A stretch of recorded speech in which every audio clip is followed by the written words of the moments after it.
Hi, everyone. It's Donato Cabrera, and welcome back to this week's episode of Music Wise. We'll share this story, I'm sure, during this hour, but not too long after I became music director of the Las Vegas Philharmonic, I was so pleasantly surprised that one of my composer heroes actually lives right here in Las Vegas. And we developed a fast friendship, and since those, 5 or 6 years ago now, I've had such great fortune to conduct a few of Michael Torke's pieces, and will happily do so again in the future, I'm sure. But for this episode, we're going to focus on his latest release, a fantastic brand new composition called Being. And so, without further ado, welcome to Music Wise, Michael Torke. Hi, thank you for having me, Donato. So glad to be here. You know, I so vividly remember that dress rehearsal with our dear friend Joyce Yang. And in fact, I believe it was actually during my first season as music director, now that I think about it. The Paganini variations, remember? Of course, I do remember, because as I'm sure you're aware, that's a piece that gives conductors a little bit of sweat on the brow to conduct. There are a couple transitions that are always tricky, but regardless of the level of the pianist, of course, Joyce is one of the world's greatest pianists, but still there's a couple of those moments in that incredible piece by Rachmaninoff that, you know, gets my blood going a little bit. And at the end of the rehearsal, which was at the end of rehearsing the Rachmaninoff, which was the pause of the rehearsal, you were so kind to introduce yourself, and I was just really bowled over that someone of your stature was in the rehearsal, and you were the only one in the audience at the time, and I was just so excited to meet you, because I've been such a fan of your music for so many years, and let's tell us your path to Las Vegas. What brought you here? You spend half the year here, and at least, and probably this year's maybe a little more than most years. But you're a resident of Las Vegas, and you have been so for quite a few years. So tell us a little bit about that. Yeah, I mean, I hesitate a little bit to tell. There's one version of the story which I tell, and why not? You know, I came to Las Vegas because of bed bugs. Oh, I like this. I don't know if I've heard this version. I like this. No, what happened was, I mean, I was familiar with Las Vegas. I have a friend who's a fellow Eastman pianist that I know from LA, and we used to meet up in the early aughts. And then my building in New York, I lived on Houston Street. I no longer live there, but I lived there for many, many years. And the building was hit. It's a very cosmopolitan building, a lot of Europeans coming through. It was hit with, this was like 2005 when bed bugs were hitting New York. I know it's disgusting. I can't even bear to say the word. And some of us I was freaked out. And I went 2 blocks away on Thompson Street and just walked in to a realtor, and I said, I need an apartment. And within like 10 minutes, I signed a lease on a studio apartment right across the street from where Carbone was first developed. Which is now a restaurant here. And a restaurant that you love to take me to, by the way. That's where we've gone for some great meals. And so anyway, about 6 months into it, I was talking to a woman in the building, and I was saying, yeah, well, I have this place to go. I have to come back and work during the day. The bed bugs don't come out. They only come out at night, and on and on. And I said, you know, for what I am paying for this rent, I could own a house in Las Vegas. And the light bulb went off. And I said, well, then why not? So when the lease was up, I got on a plane, flew out to Las Vegas, and like within one day, I signed the papers. I can be very impulsive in that way. Well, as someone who has, we were talking before the show started, someone who has spent many an hour recently looking at various properties for purchase, pulling the trigger on buying properties often the way to go, because I feel like I'm just gun shy at the moment. Yeah, maybe that's true. I mean, I tend to act in, I guess, creatively, I kind of just feel something and go with it. The one area where I've never done that is I've never pulled the trigger on marriage. And I once had a producer, Andrew Cornell, say, sometimes you just have to jump into the water. I just couldn't do it. But everything else I could manage. So, but you still split your time between here and New York City in a normal year, yes? Right. And I'm curious if that you're a full-time composer, and this is something that is for many people might be a unique way of a unique profession to understand. And I don't mean a full-time composer that may have a teaching position. That's an entirely different animal and an incredible way of life, of course. But you live through commissions, of your pieces. This is how you are. This is what you call yourself. And I'm curious, now that you sort of split your time between both cities to a certain extent, is one city more of a composing city than the other? Do you find that moving to Las Vegas changed your music? Maybe maybe talk about that, your way of life now, as it now affects composition. Yeah, I mean, I think that historically it's always been that the cultural capitals of the world are a kind of a mecca for creative people. And it's not just that the most opportunities are there, but when you have everyone trying to get the crumbs from the king's table, there's a lot of talent that is all over the place, a lot of ideas just hanging out in New York or in LA or a city like that, or Berlin. You just come away every day with new ideas. I'm a person who needs a lot of stimulation. And so I was, after school was done, I moved right to New York. Then you get to a certain point where you want other things in life besides just that, I mean, go, go, go kind of pressured feeling. And I love the desert. So when I came out here, the thought was to get away from all of that, all of the pressures of New York, and have a place. My house here is on the edge of the desert. So, I mean, it's like a moonscape just a block away.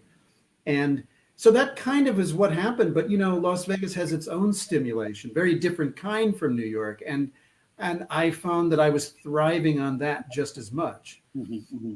But then I discovered it took a little while when I kind of opened it, because this was going to be the oasis where no one knew I was here and I wouldn't answer the phone. That didn't work out because I'm naturally a social person. And so when I opened up and I came to the Philharmonic, like to that rehearsal, or I have gone to other, hang out with the professors from the university here and go to the restaurants, of which it's like a second New York here in Las Vegas. I've kind of come to have a whole new group of friends and people that I associate with, which I find just as enlightening and nourishing as New York. So it's worked out really well.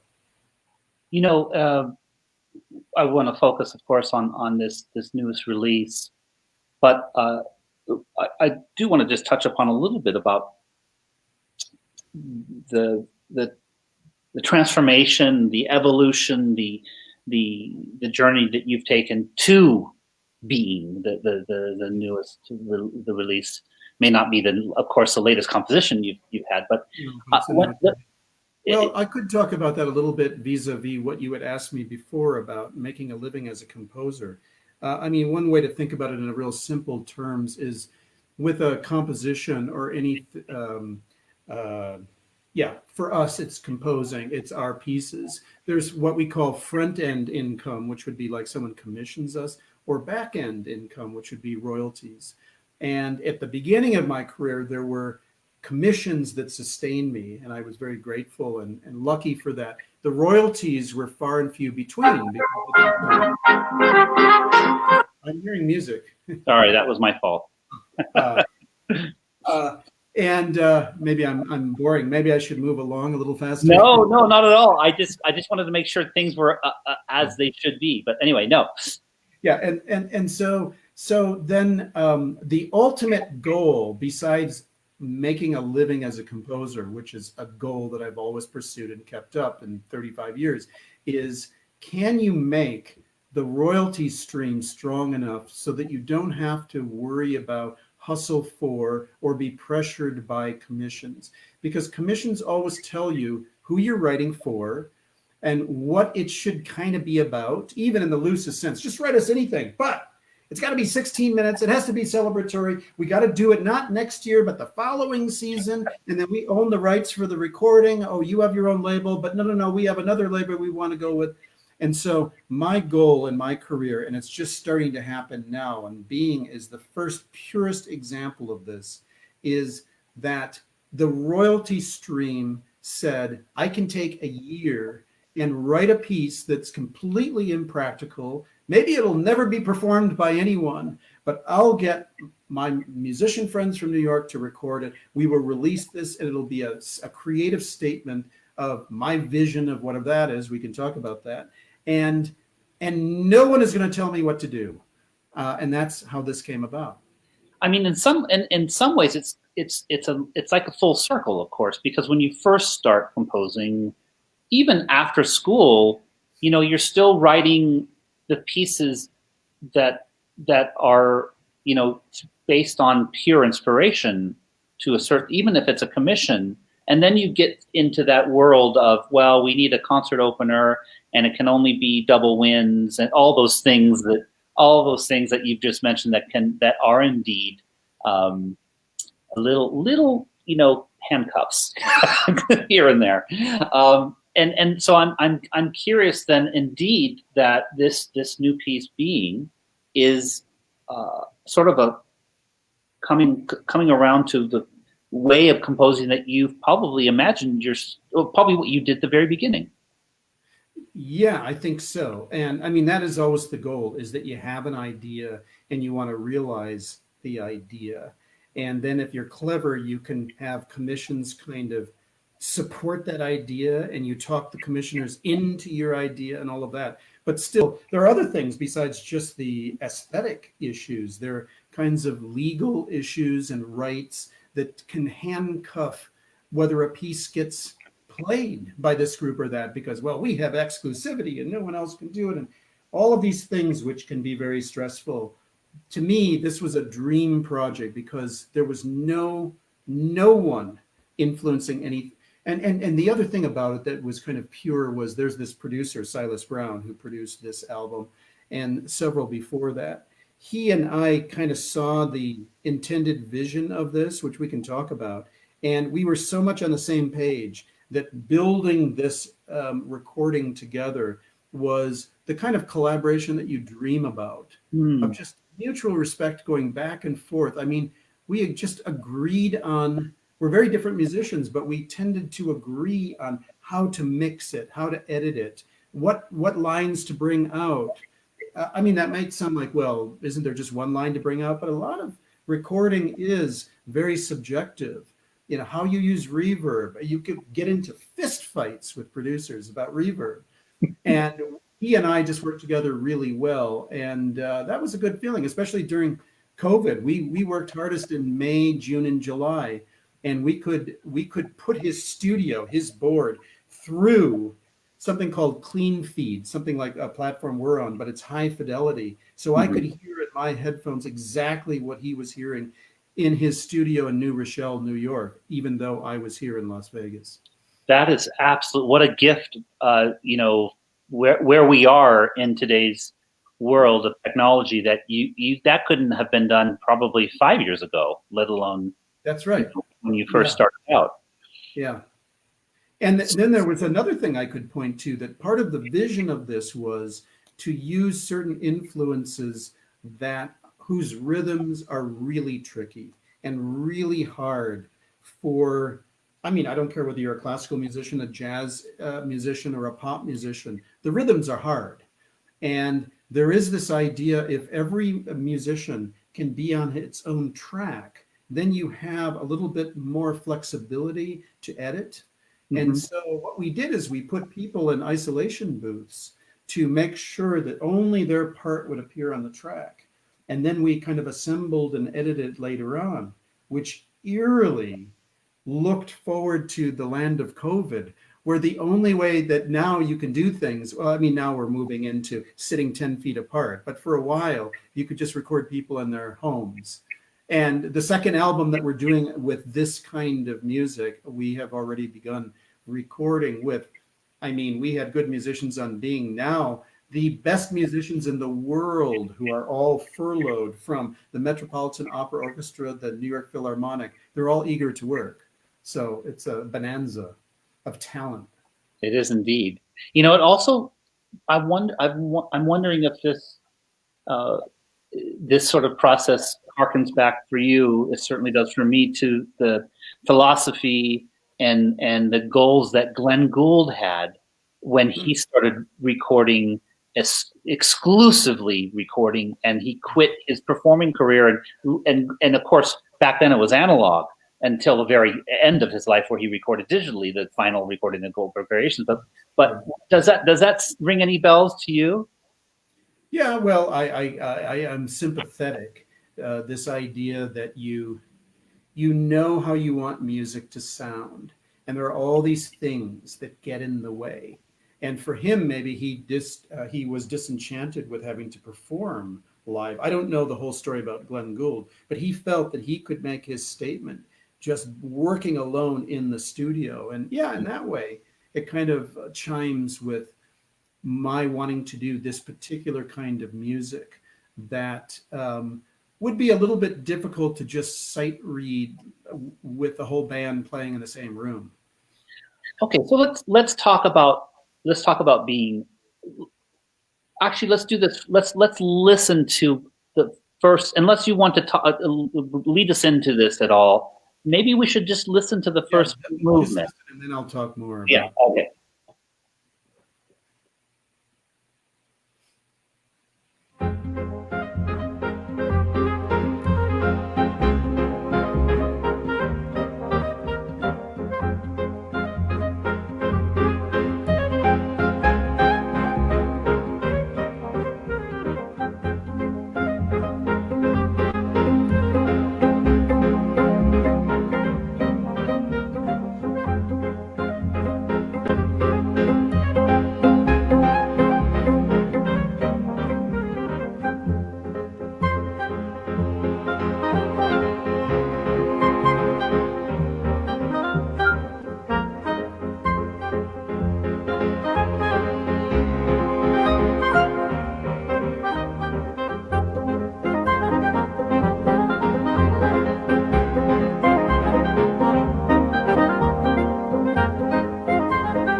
has such a wonderful energy.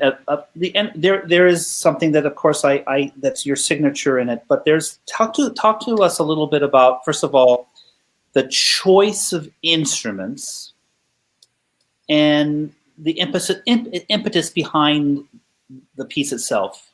What were your goals? Well, yeah, I guess let's step back just a little bit. Yeah. I have this, when I observe human beings, we are creatures of habit, and as we get older, we fall more and more into our rituals or our habits, or we repeat ourselves. We fall into ruts, and we can't stop ourselves from getting old and dying, but we can keep ourselves fresh, I think, especially creatively. And one of the tools I've found to keep myself fresh is to find a style of music that I know nothing about. In some cases, I don't even like. I have to say that the project right before this was a violin concerto called Sky, and it is influenced by bluegrass music. I never knew very much about bluegrass music other than the Beverly Hillbillies theme. And so I decided that I would study a new style of music. And in that case, Tessa Lark, the violinist, comes from Kentucky, and she is classical genius, but she also plays bluegrass. So she could help teach me the style. And then I could learn to write in it and then impose my own structures and ways of putting musical forms together.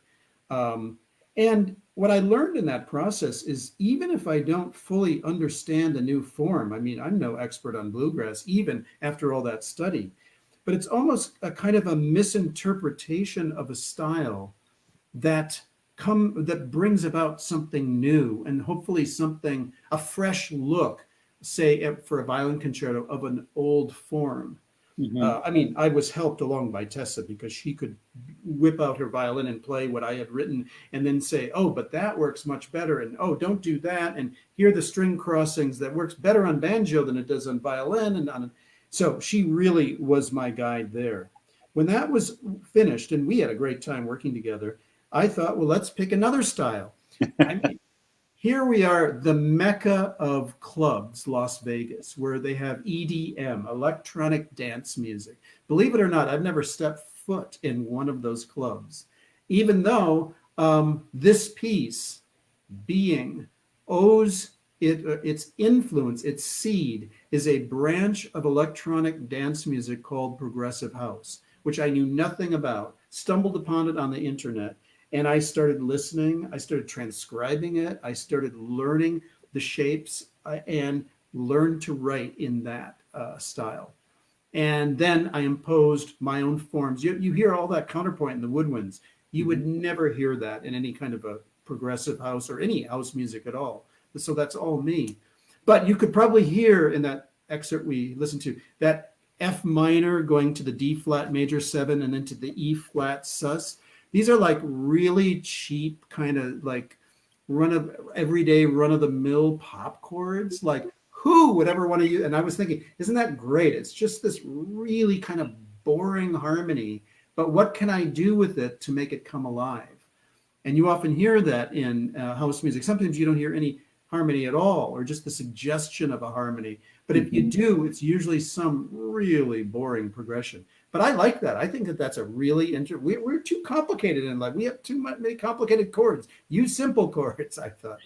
But so, I just want to just say one thing about that. In a way, those simple chords, those sort of very predictable chords, it's a blank canvas. Well, that's one way of thinking about it. And yeah, I subscribe to that. And I think the simpler your materials, the more potential of going in any direction you want. And so, yes, it created a blank canvas where I could do almost anything. If I started getting into all kinds of complex harmonies, there would be too much attention to that, which I didn't want to give my attention to that part. So I wanted to finish by saying that I hesitate to even talk to the listeners of your program about progressive house, because anyone who really knows those forms will say, this has nothing to do with house music. You are out of your mind to make that claim. You are wrong. And if anyone who has gotten the CD, it has come out as a CD. My program note, I used to write lots of program notes because I have lots to say. I wrote one sentence: Being is a continuous 43-minute composition in 9 parts, whose tempo is a consistent 126 beats per minute. Michael Torke. That's it. I don't want to make any statements about anything because one is always, quoted wrongly and all of that. But here we are, we're talking. And so I have to then emphasize that it's my misunderstanding of EDM that allowed me to scrape the cobwebs of my imagination out, try to do something fresh. And to the extent that I failed might be the extent in which I succeeded. That's a good quote. I need to use that.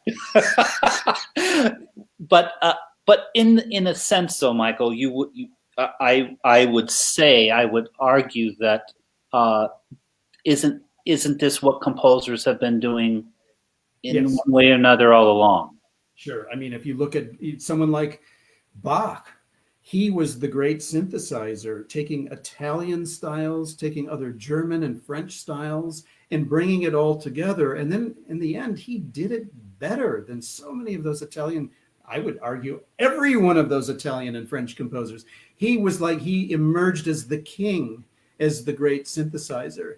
Now, that doesn't mean that he wasn't original, because his way of putting pitches together is unlike any other composer, which is really an amazing thing when you think that there are 7 notes to the diatonic scale. Bach puts them together, and no music sounds like Bach. It is so. Mm-hmm.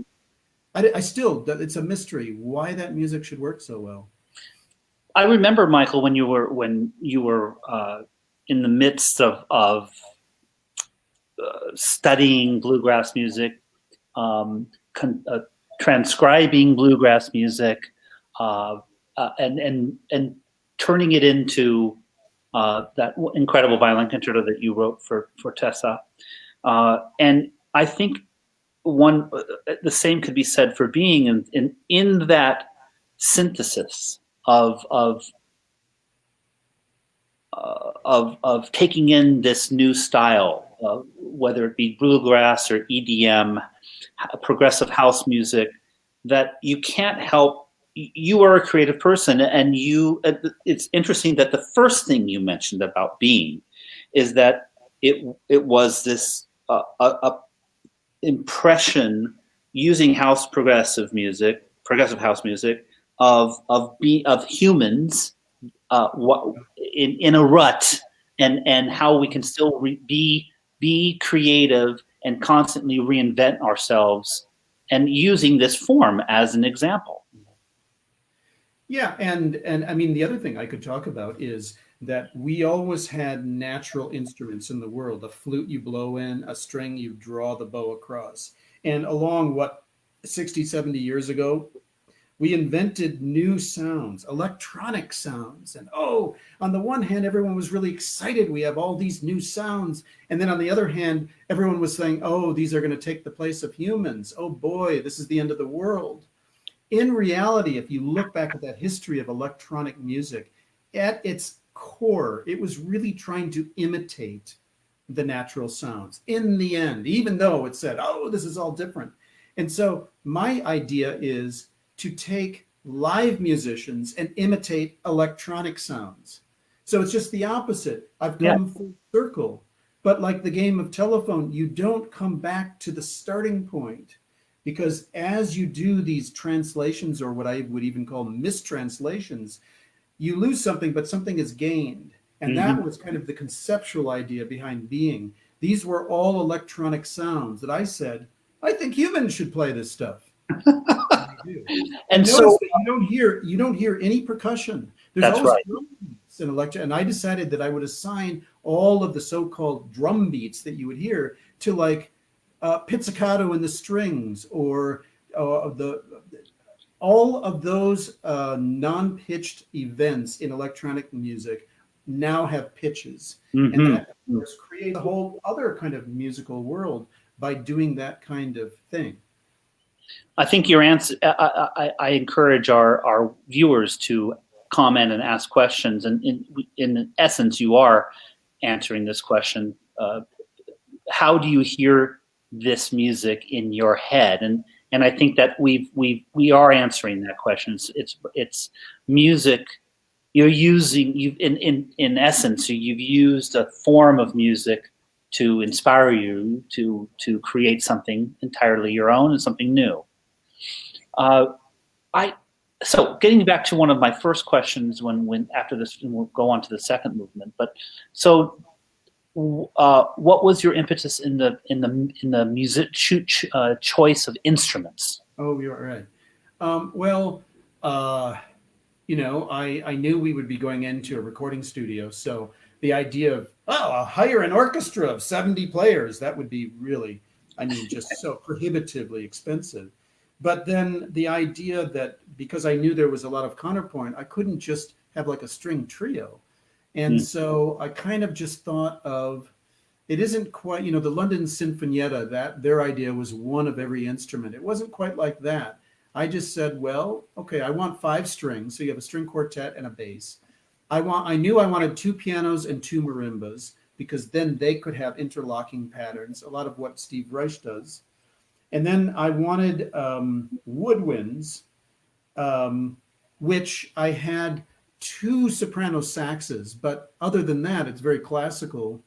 Flute, clarinet, oboe, bass clarinet, the 2 saxes, and bassoon. And then for the brass section, a lot of these chords are 3-note chords. So I wanted 3 horns and 3 trombones to play what we call the pads. And then 1 trumpet, that's all I needed. And he plays a lot of melodic stuff. And in the end, when you talk a little bit, because it is incredibly difficult, interlocking, rhythmically challenging music, and while they were all recorded separately, what was the recording process like from the musician's point of view? What was that experience like? Well, what we did is we would do 5 to 7 musicians at a time. And I was actually conducting. These booths have glass walls. And so we would start, and I would, we had a click track, but I was conducting phrasing more than anything and just talking about the style. And so we would record all those 5 or 7 people, and then we would spend a 6 to 9 hour session. And we had 4 of those. I think we did all the keyboards first, and then we did all the woodwinds, all the brass, and then we ended with the strings. And why the 9 sections? Why 9? Yeah, I don't know. A form emerges as the kind of the microcosm and the macrocosm are 2 things that kind of work together as you build a piece. And the overall form is that the first 4 parts, which that's seamless. I was going to release it as 1 track. And then right at the last minute, I thought, no, I should do 9 parts. So if people have places they want to jump to, it would be easy to get to. But my dream is, and someday I'm going to do this, I'm going to write a 50-minute piece that is just 1 track, 1 movement, and 1 idea. That's the ultimate goal. Here it took me 9 ideas. That's too many. I want 1 idea. But I'll tell you a little bit about the form, because there is like some logic to it all. That the first 4 movements each get more and more exciting, leading to a climax in the 4th part. Then the 5th part, even though it's the same tempo, it feels slower because I use 8th notes rather than 16th notes. And that's like the breath of the palate cleanser or just calming down. And then the 6th through the 9th movements also increase in the same way. And there's a kind of a 1-to-1 correspondence between movement 1 and movement 6, and then movement 2 and movement 7, and the climaxes of movement 4 and the climax of movement 9. That's the symmetry. So you have a big A, B, A1 form. Is there something you'd like us to, in listening to the second part, or we can skip ahead, but I'm happy to play the next. I like all the movements, but I think that the 3rd movement illustrates the extent in which the kind of difficult interlocking patterns of the woodwinds reach kind of like the zenith of how you have to play. You have to play rhythmically perfect for it to work. And I think that's best illustrated in the 3rd movement. Let's skip ahead then to the 3rd movement.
A good idea of what's going on. And Yeah. you can hear that, the two key changes. And then I come all the way back around to the opening key of no sharps and no flats, a kind of a C major thing to end the movement. Mm-hmm. I want to ask a few questions or read a few comments from our audience here in a second, but I want to ask you, this of course is inspired by EDM, but your music for so long, and whether or not it was one comes before the other, your music has been associated with dance through one way or another for your entire career almost. Do you think there's a reason for that? One begets the other? Well, I think that the maybe the prime impetus of the music. I mean, it's hard for one to talk about one's own music and what one's own kind of like what makes it work or not work. But I think it's the rhythmic thing. There's a rhythmic impulse that kind of gets me going. And that is very helpful in the world of dance because they need to dance to rhythm. And so from very early on, when I just moved to New York City Ballet, started working with Peter Martins together on 5 different projects. And that was my introduction to dance through one of the world's, great dance companies, but also it was the house that Balanchine formed. And so it was, and then from there, I kind of like worked hierarchically down the ladder through ballet and into modern dance, which I don't mean that hierarchy has any kind of political overtones that so many people think it does these days. I'm not saying that, but it was a great place, let's put it this way, simply to start one's writing for dance at New York City Ballet. It could be that, yeah, that when you hear the rhythm, people want to move, and so that's helpful in the world of dance. A couple of questions. One from one of our local heroes, Clint Holmes. He asks, "Is the intended listening audience classical or EDM or both, or neither?" Yeah, that's a really interesting question, and it's something that I have been not struggling with, because I'm not quite sure who the audience is. And we live in such fractured times anyway. I'm not even so sure that, like, my take on classical music necessarily goes hand in hand with a classical audience. For instance, your audience, Donato, whether they really want to come on a Saturday night to hear the kind of music that I want to write. I'm not even sure about that. I mean, I hope they do. And they responded well to a piece like Ash. So, to that extent, yes, but I could answer that in going back to the Bluegrass Concerto, because when Tessa and I worked, we thought, is this going to be for a classical soloist violinist or a bluegrass violinist? And that was a key question, because in bluegrass, you amplify the soloist, but in classical, you never do. Right. And so we had to make that decision. Well, there's nothing wrong with amplification, but Tessa has this great sound. And we said, let's design a concerto that doesn't have to be amplified. But by saying that meant that probably none of the great bluegrass musicians that we have, all the great fiddlers, they wouldn't really be able to play this piece. And then I realized, well, at heart, what I was really trying to do was revitalize classical music, not contribute to the wonderful world of bluegrass music, of which there are just so many great practitioners. So in a sense, I think it is a classical audience, even though I'm not so sure they're going to be interested. That is primarily because I mean, my dream was that some EDM producer would hear this and want to do a remix. And people are like, oh, yeah, of course that's going to happen. No, it's never. You mark my words, that will never happen, because this music, EDM, really requires electronic sounds that you can really, that are hard edged and right. And when you hear a flute or an oboe making it, it's a very complex kind of bouquet of a waveform. And I had a friend put like a disco beat to the first movement that we listened to. I mean, it sounds silly. It sounds like switched on Bach or, roll over Beethoven or whatever that was in the 70s. It sounds really kind of hokey. And so that's never going to happen. And that said to me, well, maybe my audience is not the EDM. As much as I would like a popular audience, they may not come to this at all. And of course, the strictness of having it be quarter note equals 126. Yeah. Yes, of course, we all strive. I can tell you that I strive my best to be exact as possible when a composer gives me a tempo marking, and try and keep it as you're very good at that. Unflinching in terms of, well, thank you. But in reality, if we were to anyone perform this live, there would be variations of tempo just by the very nature of live performance. And I'm curious if, I would love to perform this piece live, if nothing else, to experience that temporal, in a way, temporal dissonance of attempting to do something exact for 43 minutes, but never reaching that perfection.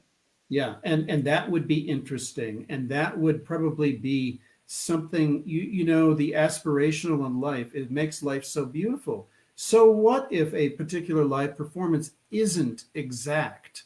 The fact that you're trying to be exact and almost getting there is a very beautiful thing, a very moving thing. And here's what I have to say about that. I remember when Reich's 18 Musicians came out in the 70s. I remember when I first heard it, I didn't know what it was. I thought it was an electronic score, because the musicians were playing so accurately and it was such a weird sound. But the feeling was, okay, he's got Steve Reich musicians, these great musicians who rehearse for 2 years and then they record it. No one else is ever going to play this. Well, 15, 20 years later, a group at Eastman called Alarm Will Sound say, well, we can play it. And they're just a bunch of kids playing it just as well as Steve Reich and musicians. What happens is that once you get a recording out into the world, musicians, we learn by hearing. We actually learn by rote. And when you hear it, then you can imagine it. And all the younger generation come up and say, that's not hard. Let's do it. And so my feeling is, whether this will ever be performed live or not, I would love it that it would be someday, but it probably will be the younger musicians who come up and say, sure, what's the problem? You know? It's the rite of spring phenomenon, right? You know, for so many years, the piece was deemed unplayable, but through every orchestra plays it. Yeah, and youth orchestras now perform it. You know, that's right. That's right, and they do it well. And not just they don't take a stab at it. They actually, like you said, they perform it well. Yeah. This might be a question for another time altogether. But someone asks, what words of advice would you give aspiring composers, and how does one achieve getting commissions? Oh, that's like, how do you get a book deal in book publishing? I mean, right. How do you get a conducting job, Donato? Well, once you find out, give me a call. You know. Yeah, right. I think I can try to answer that. I think that, I mean, I've talked about this before, that for someone who's doing creative work, you have to learn how to think independently. And too often there is a herd mentality in the arts and in entertainment, where when something out here works, everyone rushes to it. You have, a certain movie that does really well, and every studio wants to make a movie just like it, because economically that sort of works. But that isn't really how art is made. Art is being at the forefront of the fault lines of culture. And the only way you can possibly do that is to think independently. And the secret in doing that is you have to develop a kind of measurement of value. The measuring stick has to be on the inside. Your self-worth is determined by your measuring stick. It's not determined by other people's measuring stick. And in that way, you form a kind of a confidence as an artistic voice. And you just do it. You become almost a little bit contrarian, and you forge your own path. And from that, if you do it well, you will have something unique to say. And that's where the demand comes from. And that's how you build a career. And I don't know if you agree with this, Michael, but especially in today's, we have a luxury and I think it's an opportunity with technology that just didn't exist not that long ago, that my advice is to just continue to create, if it's and to get it out there, so that people know that you're there, so that you're producing, rather than waiting for someone to ask you to create something. You are always creating something, and occasionally someone will say, "Oh, I like that piece. Yeah, can you write something for me like that?" Or I like what you did, with I heard about you conducting the Las Vegas Philharmonic. Can you know what I mean? There's something about always doing, always creating, regardless. And I think that's a kind of an a priori thing, that if you're not always creating, then why be a composer? Right. I mean, it's almost like you just can't help yourself. And so if it's something that, like, okay, I guess, I want to be a composer, maybe I should start writing music. If it's that much of maybe find something else that you just naturally do. Let's get back to being our next. What do you suggest we listen to next, Michael? Well, it depends on how much time we have, but maybe just a little bit of the fifth movement, because that's okay. So interesting. We'll get to the fifth movement, and then we'll talk about it afterwards.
Oh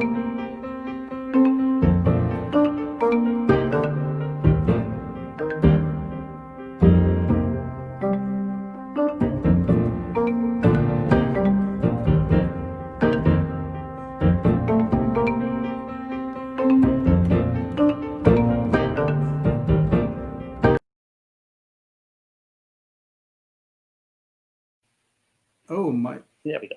There we go. That gives just enough idea of how I'm dealing with the eighth note pulse a little bit more, and that the kind of additive melodic idea is so drawn out. So it has almost a feeling of a different tempo, even though it's still 126. Well, I was going to say that it is deceptive, of course, and one argues that, you know, and I also, like you, have not been to one of the clubs, EDM clubs, in my years living in Las Vegas. And I say that truthfully. I'm not trying to. Yeah, I don't believe you. But maybe we could go. But I will say that over the course of this piece, and I encourage everyone that hasn't had a chance to hear Being in its entirety to give the time, give the 50 minutes of your time to listen to it in its entirety, because it does take you on a journey that is, even though the quarter note pulse equals 126, it doesn't feel that way by any stretch of the imagination as you listen to it. Oh, well, thank you. How do you talk a little bit about how these combination of instruments created this type of sound, the orchestration of these instruments? How did you use that through this transformation of tempo, of transformation, of rhythmic transformation? Yeah, I mean, it's the secret of orchestration is how you double instruments. It really comes down to that. The idea that one instrument is playing something that the other instrument is playing will reinforce those overtones and make a richer sound. Oh, I thought I turned this off. Okay. And so if you were to analyze the score to this, it might be surprising, because it doesn't sound that way, how much I just double everything. I do it in a certain way that over, you know, the 35 years of writing music, that are kind of advantageous ways of doubling. And then what you do is you do what the instruments do best. Like when brass play long sustained notes, it's so rich and so warm and so great, and it makes everyone else sound great. Brass aren't good at, brass are good at a lot of stuff, but to do really quick things that jump around, well, woodwinds can do that better. So give that to them. And strings, when they sustain, that's a sound unlike anything else. And so there are places where I just have sustaining strings, and it gives this flavor that's really different from the angularity of, say, the pianos or the marimbas. Talk a little bit about, you mentioned this something you can't recreate in any other way, which is experience. Now we can talk a little bit about your education, who were some of the teachers you had that influenced you in one way or the other, or gave you advice that you still carry to this day. But this idea of learning on the job is really something, as a conductor, as a musician in an orchestra, as a composer, that's where you really learn your craft. That's right. I think that's so true. And here's the advice here's what I would say I learned over those years is, it's funny, we're trained to listen as musicians, but we often don't listen to other people, especially when we're young and a little insecure. We say, well, I know the score, or I know how to write a cadence. And as you work with people, they'll say, well, did you ever consider this? Or let me try this on my instrument. If you really have ears to listen, you open up. People, other musicians, other people, even outside of music, have so much to offer. And that's where you really learn, is to keep your ears open. And it's hard to do when you're young and starting out, you know, and easier when you develop kind of a spirit that so many people have so much to give in this world. Well, you also mentioned something that is crucial to the arts, and you cannot avoid it. And it's also something that that I think a lot of people who aren't in the arts don't understand as well is that the arts in any form there must be collaboration. So you mentioned your producer, and that process of a composer and a recording producer, right, creating an album as you just did with Being, while that's something that a lot of people don't know even exists, or I'll say a conductor in an opera house. When you're conducting an opera, you have to have you're working in tandem with the stage director. You're working in tandem with the chorus master. It's really, art is always about collaboration. Yes. Not, of course, with other artists, but people that help create the art form itself. Yeah, and that's why the pandemic hits us, the arts, so hard, especially music, because it is so collaborative. Music is about playing and making music together with an audience. There, all of those factors have to be together, and the pandemic wipes that all out. So, we really hope to get to the other side. Well, I am hopeful. I think we're all hopeful and optimistic. Of course, we all have our days of thinking that it who knows when and how and in what form it will be in the near and distant future. But your music, Michael, will inspire us to get back to that point where we're performing your music. We're performing the music that we all love. I know that you're a frequent attendee of the Las Vegas Philharmonic, and I always so appreciate your emails the following day, your text message about, wow, I did, the tempo you took in the last movement of the Dvorak really kicked ass, or things like this. And we all look forward to those days, and I think that we do live. Las Vegas is a special community in that, and you've sensed this when we perform your music, and when you're in the audience hearing things that you haven't composed. There is a thirst and a need for live music in Las Vegas in a way that's not in every community. And when I walk out on stage, and it doesn't matter if I'm conducting a piece by Michael Torke or Beethoven or Brahms or Tchaikovsky or you name it. There's an enthusiasm that's palpable. Yeah, and it's more than enthusiasm. It's a thirst for that kind of cultural nourishment that I feel more in Las Vegas than I even feel in New York. New York is a whole different scene, but more than any other American city. I'm not quite sure why that is. I play poker often at night, and there was this gentleman that I met, and then it turns out he wrote me an email like a month later, and he said, well, I was at the Philharmonic and I heard your piece. I didn't even know you were a composer. He said, but I was thinking not so much me, but him. He's some random poker player.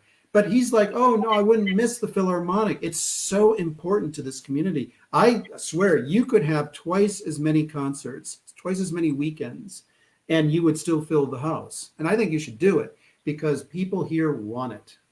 They do. And I believe you. And we'll bring it back. We'll get there. Yes. Michael, it's been an hour, and it's been a joy talking about this incredible new recording of Being. What a wonderful contribution, what a wonderful composition, and we've posted links to it here and there already, and just thank you again. Well, thank you for having me. It's always fun to talk about music together, and I'm glad to share this with you. Everyone, take care. We'll see you next week. Bye.